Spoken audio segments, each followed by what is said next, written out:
Professor Abdullah Al-Arian is a scholar and a good friend, I'm proud to say. He holds a PhD in history from Georgetown University and is currently assistant professor of history at Georgetown University, Qatar. He wrote his PhD dissertation on the subject of Muslim Brotherhood in Egypt during the decade of the 1970s. He holds a bachelor's degree from Duke University and also a master's degree from London School of Economics. He is the author of the forthcoming book, Answering the Call, Popular Islamic Activism in Egypt, from 1968 to 1981, to be published soon by Oxford University Press. Tonight he will talk to us about the subject of his talk is From Revolution to Coup, Egypt and the Muslim Brotherhood. Please join me in welcoming Abdullah Al-Arian.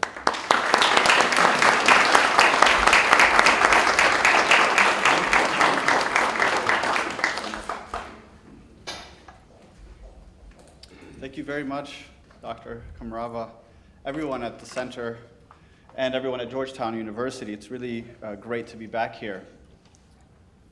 And thanks to everyone here who came out to this event. I think it really is a testament to Egypt's continued importance for observers of the region and many of us who care about the outcome of those uprisings that began in late 2010 across the Middle East. And we know that, of course, whatever happens in Egypt has a tremendous impact on the outcomes of movements across the entire region. We're already seeing the consequences of that in places like Tunisia, Syria, and Palestine, and elsewhere, that clearly what's taking place in Egypt currently is having consequences there. I think it's probably fitting to begin by talking about the title of this talk, From Revolution to Coup. I find it quite interesting that in the week or so since this event has been announced, that virtually all the feedback that I've gotten has been about whether, this question of whether the events of this last summer actually constitute a coup. Now, putting aside the fact for the moment of whether the July 3rd military intervention led by General Abdel Fattah al-Sisi and the subsequent unilateral imposition of this roadmap, and whether this actually fits the textbook definition of a coup, I of course believe that it does. What's perhaps more disappointing is that no one seemed to question the first half of the title, the revolutionary part, and whether the 25th January events of 2011 actually constitute a revolution. And one of the things that I suggest is that when the events that we've seen over the last few years will be one day written into history, that these events will not be recalled as a revolution. And this isn't only due to the fact that history is written by the victors, in this case, of course, the military, who's as counter-revolutionary as they come, but that even the losers, and in this case, the biggest losers, the Muslim Brotherhood, have no serious claims to the mantle of revolution. So what I hope to do in this talk is three things. First, I'd like to trace the trajectory of the Muslim Brotherhood during the last 4 decades of its history, highlighting what I think are some of the most important developments that give us a window into the organization's development up to the rise of the popular uprisings that took place in January of 2011 that ultimately led to Mubarak's removal from power. The second thing I'd like to do is then evaluate how that history shaped the decisions and performance over the course of Egypt's revolutionary moment, if you will, during the last 3 years and looking at the Muslim Brotherhood's performance over that time period. I think that by examining the history, it'll actually give us a better sense of how to actually evaluate its performance during this period, and looking at these actions, these decisions, and their consequences as part of long-term processes that have been at work for a very long time. And finally, with the remaining time that I have, I'll conclude with something that I think all historians love to do, which is to talk about the future. What challenges do the Muslim Brotherhood face going forward in light of the current circumstances that we're seeing them facing in this event, this saga that's unfolding literally by the minute? What kinds of responses and reactions might we expect to see in the coming months and years? And after that, I very much look forward to all of your questions and comments. In examining the Muslim Brotherhood's legacy, specifically as it relates to this current revolutionary moment, one of the first questions might be, well, why single out the last 4 decades in its history as I've done?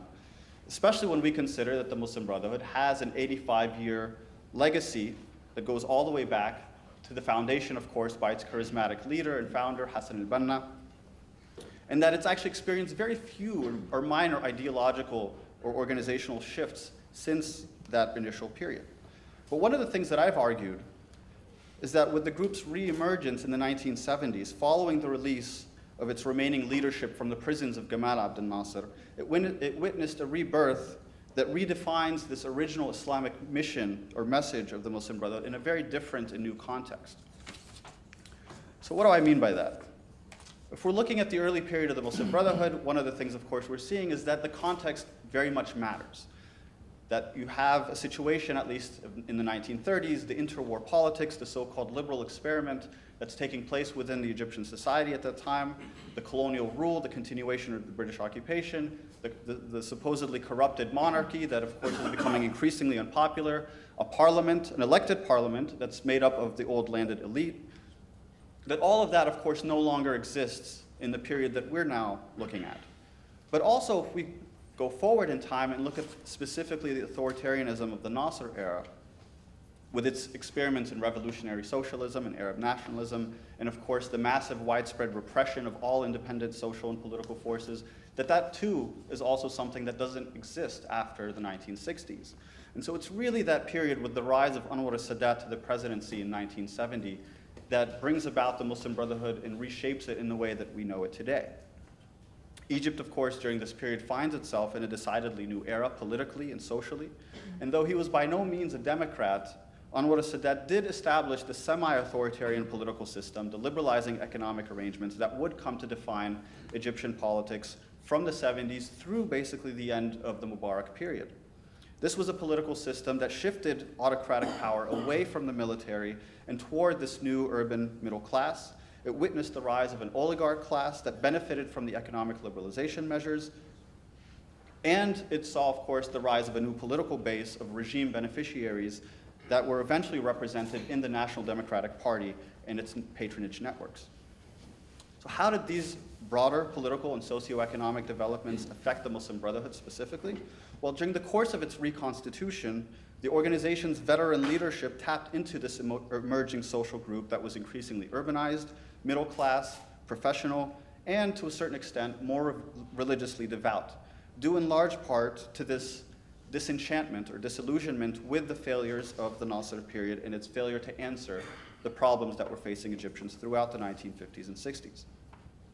Now, the group's base at this point was made up of a combination of rural support, which it had historically enjoyed, the Muslim Brotherhood that is, but as well as a new urban middle-class professional leadership, which we start to see emerging, especially out of the student movement of the 1970s that I cover, and then the professional syndicates and charitable organizations and institutions that take place beginning in the 1980s and beyond, what Kerry Wickham, for instance, has termed the lumpen intelligentsia. These are the leaders of the student movement and the people who, of course, were trained not necessarily in Islamic activism as a way of kind of developing their professional identities. Many of them, of course, come out of technical or scientific fields. They're physicians.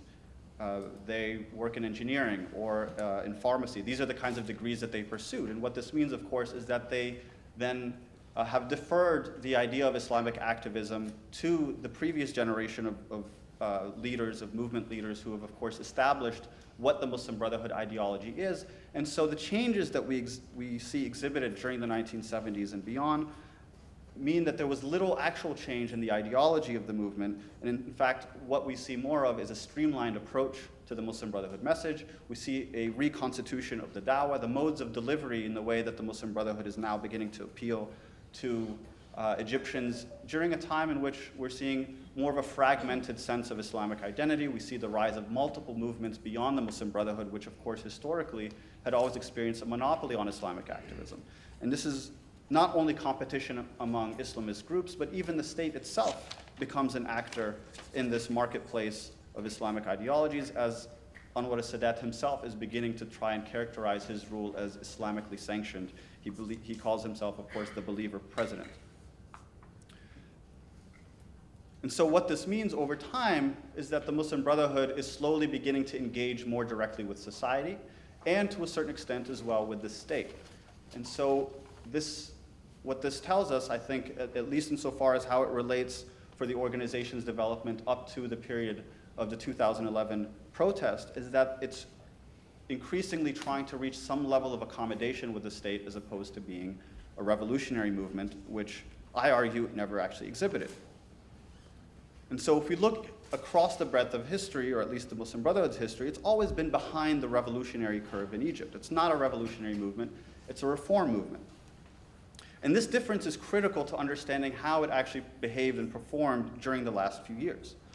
And so if we look at just different supposedly revolutionary moments in Egypt's history, for instance, in the 1952 coup that brought Gamal Abdel Nasser and the free officers to power, the Muslim Brotherhood was the most reticent to actually support those movements. They were led at the time by Hassan al-Hudaybi, the general guide after Hassan al-Banna, who was perceived by Abdel Nasser to be a relic of the old regime, part of this old landed Egyptian elite. And of course, as a result, the Muslim Brotherhood doesn't actually wholeheartedly embrace the 1952 revolution. And we know, of course, of the fallout that occurs in 1954 and the widespread repression that results afterwards.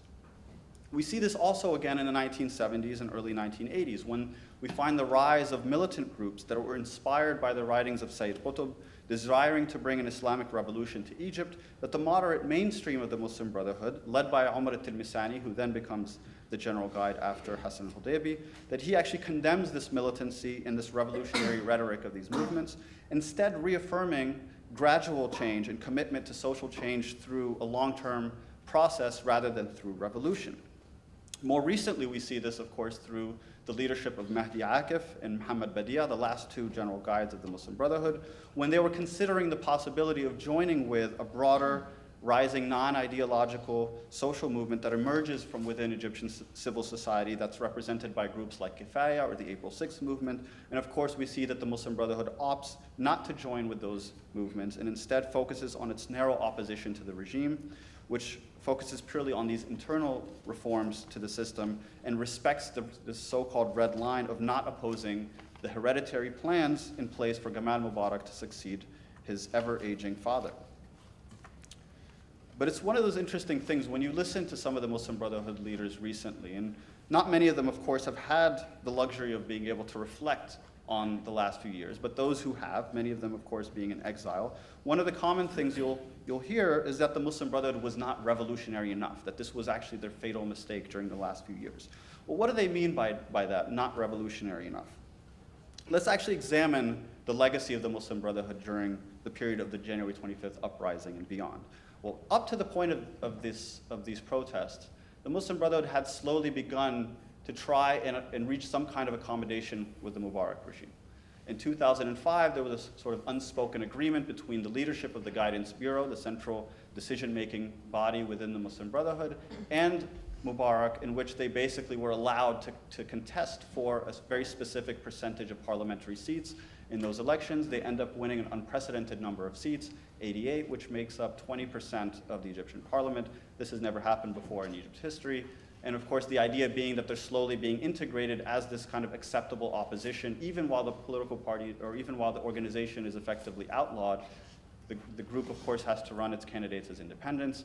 Their charitable institutions and other arms of social services that they offer are all capable of operating within this sort of semi-autocratic arrangement with the regime, which basically turns a blind eye to the activities of the Muslim Brotherhood. Many of them, even the candidates who ran for parliament, were able to actually put the Muslim Brotherhood logo on their campaign posters and materials without any real backlash coming from the regime. And so as it has all of these gains in mind, the idea of then joining with a popular protest in 2011, of course, means that the Muslim Brotherhood would be risking a lot of these goals, or a lot of these gains that it had attained. And so the initial decision by the Guidance Bureau, even at the expense of the support coming from the lower ranks, especially the youth movement within the Muslim Brotherhood that did take to Tahrir Square on January 25th, was that they shouldn't actually come out in support, and that they took a very neutral position to not endorse the protest formally. And it was only 3 days later, when the momentum was clearly picking up, that finally the leadership then reverses its decision and decides to flood Tahrir Square with its supporters, who of course played a very critical role in some of the biggest clashes between them and Mubarak's security agents. But at the same time that they were doing this, the Muslim Brotherhood again took the strategy of trying to hedge its bets. They also had backroom dealings with the chief of intelligence of Hosni Mubarak and tried to find some kind of accommodation in which they would actually then perhaps call off their role in the protests in exchange for some kind of concessions coming from Mubarak that would have essentially allowed the regime to remain in place. And it was only the persistence of the protesters, again, many of whom were supporters of the Muslim Brotherhood, but decided to stay and support the protest anyway, that Hosni Mubarak is ultimately forced to step down on February 11th of 2011. And after this happens, of course, many people celebrate. They declare that this is the revolution that they've been hoping for and working for. But from that very first moment, there was still a decision to be made about what the course of this supposed revolution would take. And the Muslim Brotherhood, along with millions of other Egyptians, faced a very critical choice. Do they support a transition to a new government that was basically being put in place by the military, or did they demand true revolutionary change by opposing all attempts by the military to try to impose its roadmap for the ensuing transition? Once again, the Muslim Brotherhood chooses the path of least resistance, putting its full mobilizing capacity behind the March 2011 referendum, in which an overwhelming majority of Egyptians voted to endorse a roadmap that scheduled parliamentary and presidential elections ahead of the monumental task of rewriting the Constitution. What this implied was that the institutions of the state, the most critical institutions, the bureaucracy, the judiciary, the police, the intelligence services, most major ministries, would essentially continue to function with a business as usual attitude, with only cosmetic changes being made. They tore down Mubarak's portraits from their walls. They got rid of some of the more outwardly corrupt officials as a token gesture to the revolutionaries. And they paid lip service to the demands of the revolutionaries. But there was little actually that was substantively done about the functioning of these institutions in the weeks and months after Mubarak's fall. In fact, in many instances, as we've seen, for instance, with the police and the military, they actually circle the wagons, they take measures to protect their vested interests, and they ensure that if Egyptians are really demanding this change, that they're really going to test their will to enact actual revolutionary changes. And we see this in some of the initial tests that take place. The police, for instance, which essentially stops functioning, they abandon their posts.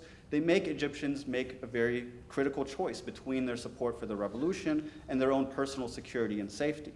Another test comes from the judiciary, which makes a mockery of the attempt to prosecute Mubarak and his lieutenants.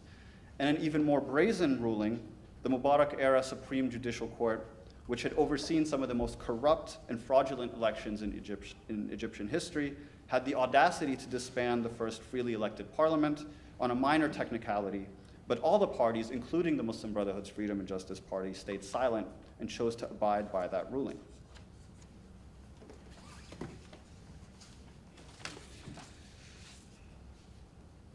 And so in the course of playing this unfolding political game, the Muslim Brotherhood was counting on several things.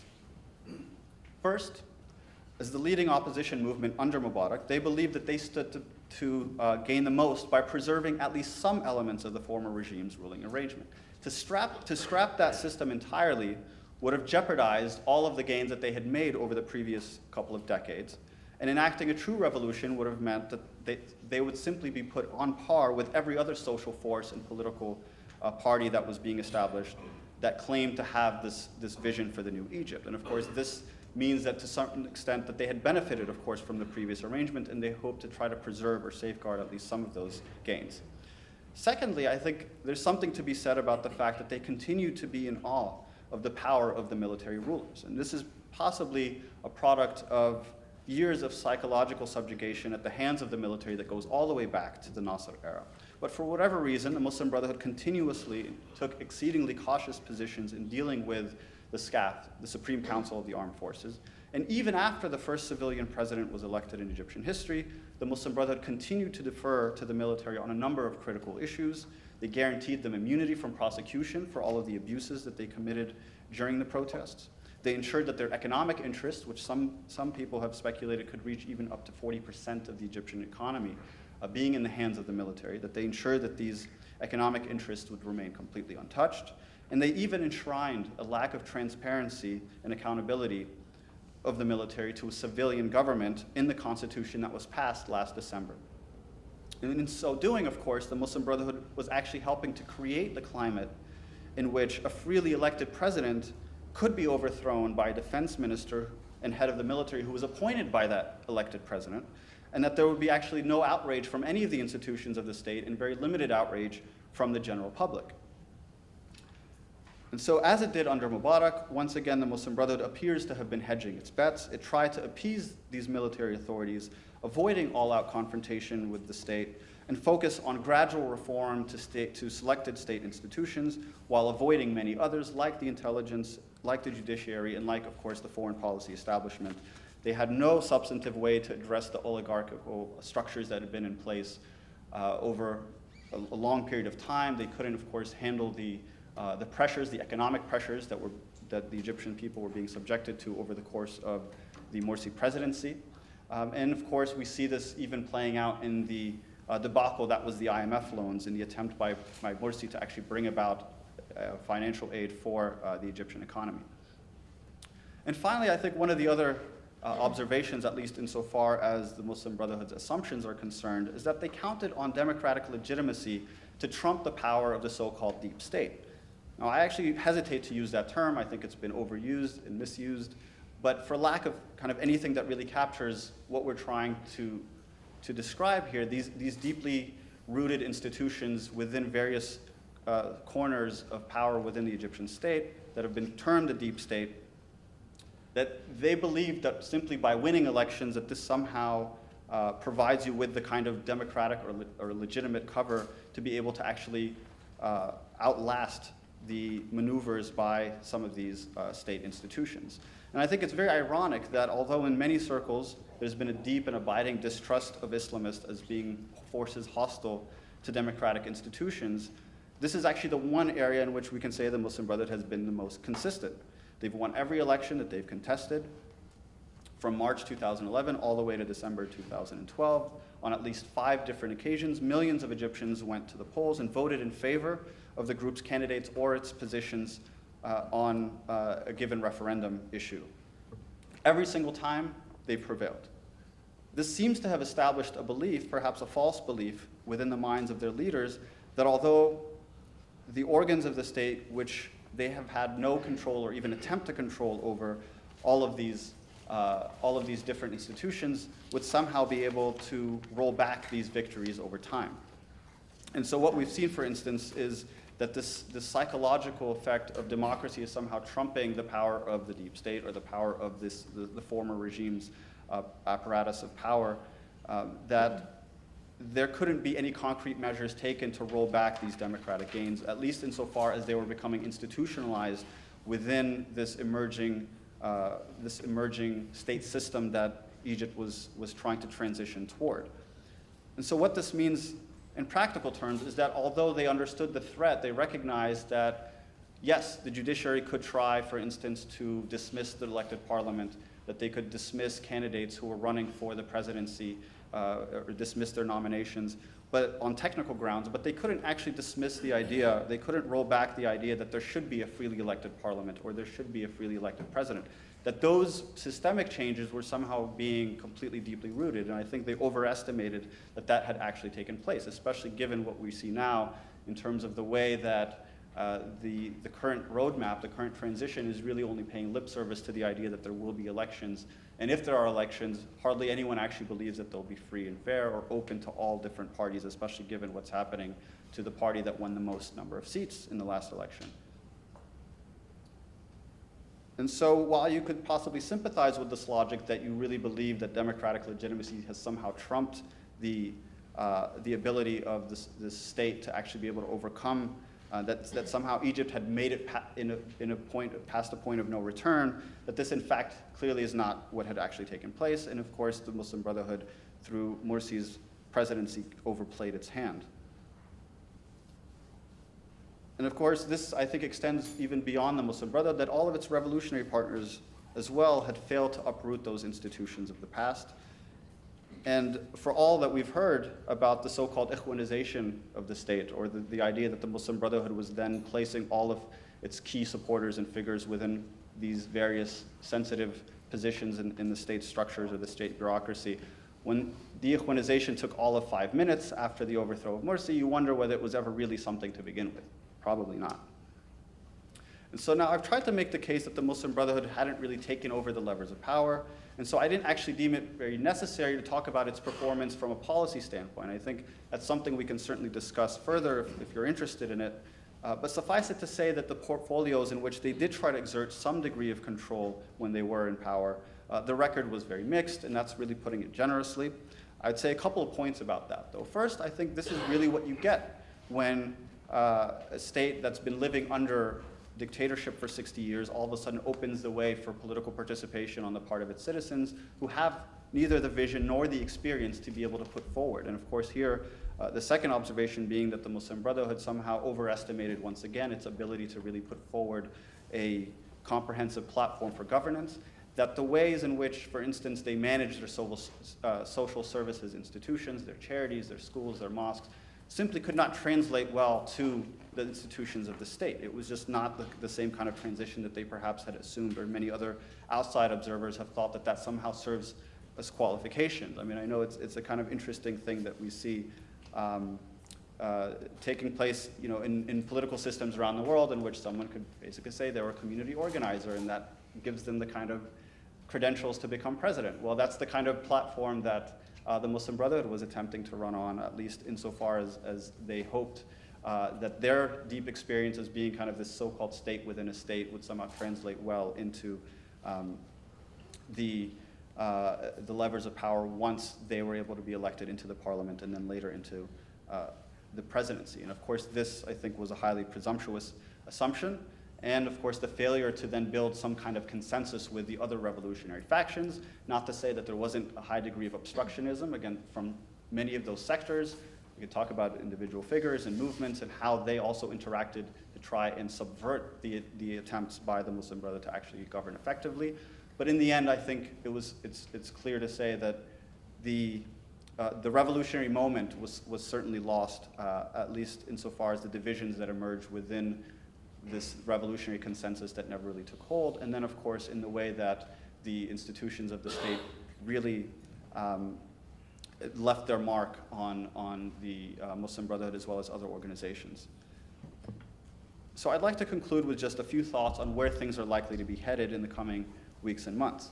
I imagine that many of us have been watching with consternation what appeared to have been a popular movement to challenge the Morsi presidency on June 30th, and the protests that have manifested into something else entirely: a return to military rule, emergency laws, wide arrest powers for the police, mass killings that have been unprecedented in Egypt's modern history, the destruction of property, the shutting down of independent and opposition media, and an attempt to spread a culture of fear that we thought had been completely undone by the January 2011 uprising. The military-appointed government of General Sisi has assumed a total war position against the Muslim Brotherhood and its supporters, but has also signaled that there will be no room for political dissent from any quarters from within Egyptian society in this new emerging arrangement. The organization is likely to be banned. Its leaders have already been imprisoned. Many of them are on the run or are in exile. Its institutions have been destroyed. Its assets have been seized. Its media has been shut down. And of course, thousands of its members have been arrested. And one of the things that we keep hearing about lately is that in spite of this impending repression and ban on the Muslim Brotherhood, the organization is bound to survive because it has always been banned and it's always survived.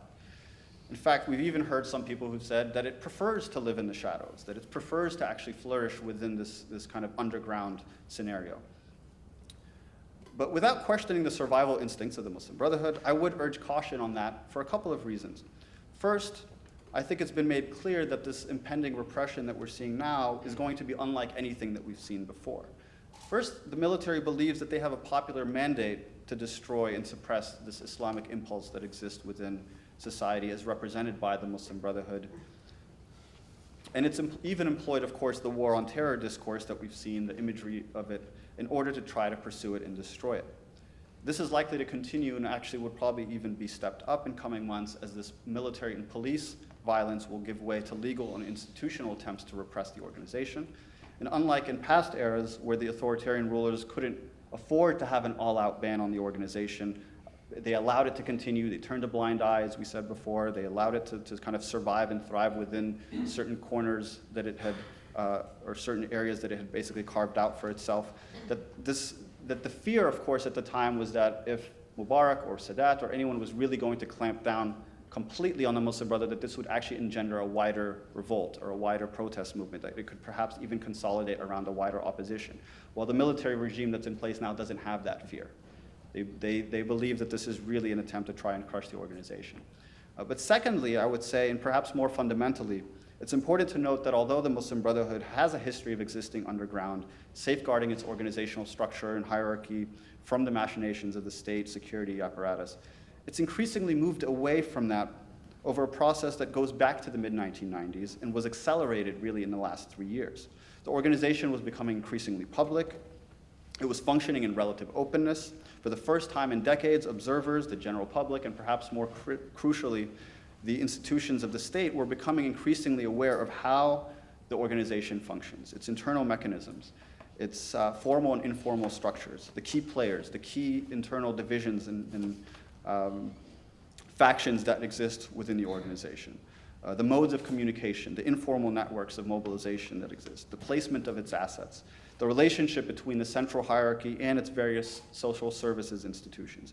Even the names and profiles of thousands and thousands of its members were becoming exceedingly public and well-known. This development makes it exceedingly difficult to assume that it can somehow outmaneuver the state, the repressive state apparatus, that is, in the coming months, and will therefore have to rely on the relative permanence of its message to really live on as opposed to its organizational structure. The popularity of this mission will live at the expense of the organization. And so I would argue, at least in kind of conclusion, that this could potentially result in some kind of positive externality, and this could be the silver lining, perhaps, but that as an unintended consequence of the state's desire to destroy the Muslim Brotherhood will actually enable the development of alternative modes of organization and mobilization by the remnants of the Muslim Brotherhood, with a particular emphasis on the youth generation, those, of course, who perhaps are able to evade this repression because they're very low-ranking members of the organization and don't have high leadership positions. Many of them, of course, have also been traditionally very critical of the Muslim Brotherhood's leadership, who have desired for greater openness and greater interaction with broader segments of Egyptian civil society. They've been the most ones that have been able to link up with some of the other revolutionary groups, and that perhaps this could lead to the development of something like a cosmopolitan Islamism, this term that I've sort of used to try to capture the idea that you can have a civic and Islamic identity in which you can use, going forward at least, to frame the current conflict not as one between embittered Islamists versus this emerging secular authoritarian state, but one of all Egyptians united to oppose the return of a brutal, exploitative, repressive regime and calling for the promise for this revolution to be fulfilled. Thank you very much.